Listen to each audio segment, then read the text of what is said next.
In today's video, I will walk you through how to add Intraday Momentum Index in Robinhood Legend.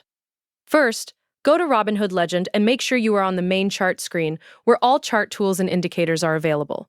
Once you are on the platform, move your attention to the upper right-hand corner of the screen. Just below the Add Widget option, locate the Indicators icon.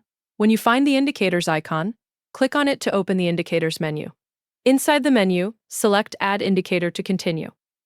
After clicking Add Indicator, a full list of available indicators will appear on your screen.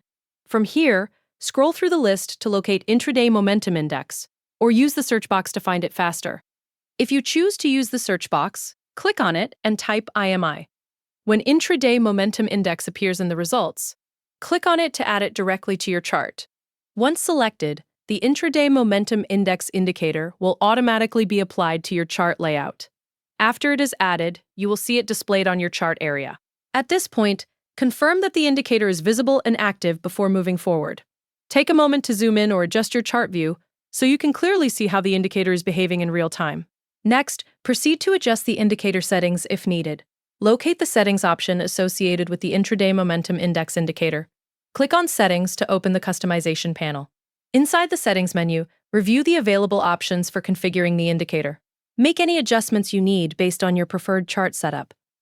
You can modify visual settings and other available parameters shown in the panel. Once you are finished making changes, close the Settings panel to apply your updates and double-check that the indicator reflects your chosen configuration on the chart.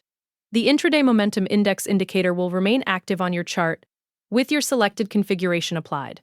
You can continue working within Robinhood Legend while the indicator stays visible as part of your chart. And if needed, you can always reopen the settings to fine-tune it further or reset it back to default. That is how you add Intraday Momentum Index in Robinhood Legend and customize it using the Settings menu.